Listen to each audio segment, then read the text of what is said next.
Now, there's a lot of bullshit that happened in the beta, and a lot of people complaining about a lot of stuff. Like you can see here, I'm hiding under the map, and it's pretty much all bullshit. But people have been saying it's just a beta, don't worry about it, it'll be fixed in the final release.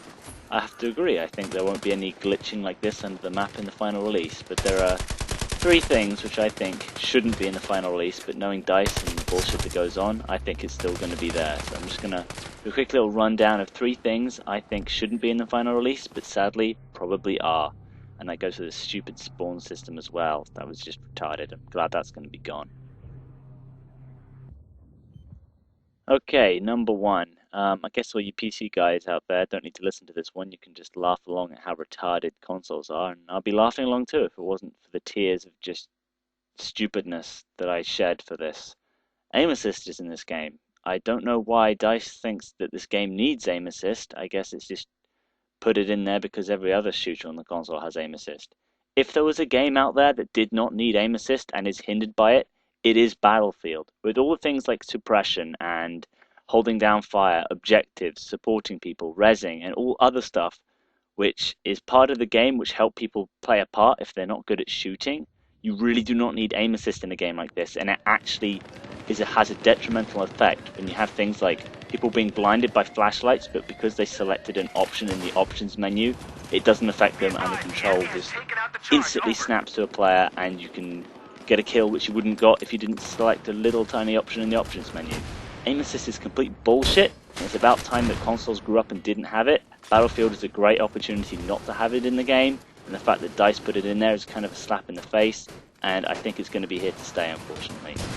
Okay, number two, the netcode. A lot of people have been complaining about how bad the netcode was in the beta.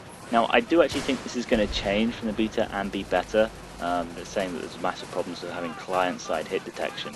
I do honestly believe that that's going to improve. However, it's still going to be pretty bad. DICE games are pretty notorious for having bad netcode. I've always just raged at it. It's been the thing I hate most about DICE games is when you're running from one location to another location, someone's shooting at you, you're clearly in cover, and yet you still die. That's always been part of DICE games as far as I'm aware. And I think it's still going to be here.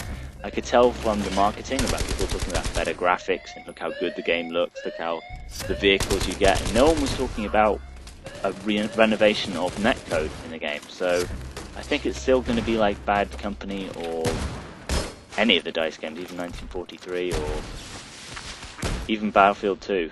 They all have pretty shoddy netcode, and it's going to be here to stay, unfortunately. And I can tell people saying, oh no, it's going to be better, it's going to be better. When the full game comes out and you dive behind cover and you still die, I'm just going to say, I told you so, it's still there.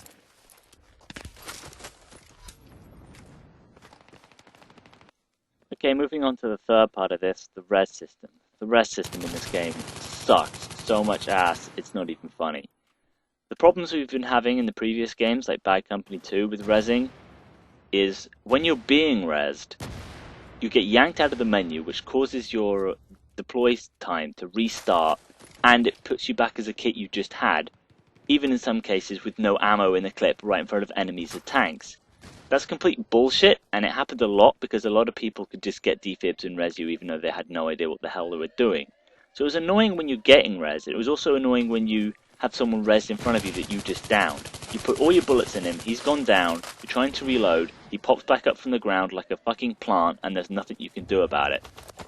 DICE's new res system changes none of that. In fact, it's almost worse. As you can see here, I go down, and before I can do anything, I'm rezzed. Even though it's given me the option to cancel there, I'm already in harm's way, which defeats the fucking point of being able to cancel. I would want to cancel if it was going to res me in danger's way. If I'm already in danger's way, there's no point in fucking cancelling already because I'm already fucking dead. How the fuck did DICE fuck that up? The solution is so fucking simple. When you get your defibs out to res somebody, it should go into an animation and a progress bar should come up like you're arming a crate or something. From there, you are completely vulnerable to die, which would mean that the person that killed the guy should be able to stop you if he so wishes. It means you have to clear the area before. Also, it means while the progress bar is going around, the guy in the spawn menu is still in the spawn menu and can simply press B on a menu that will pop up.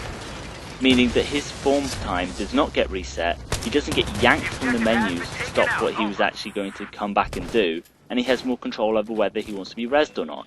Why that would be so fucking hard to do, I do not know, but DICE seems incapable of figuring out that that would be the solution that will solve everybody's fucking problem.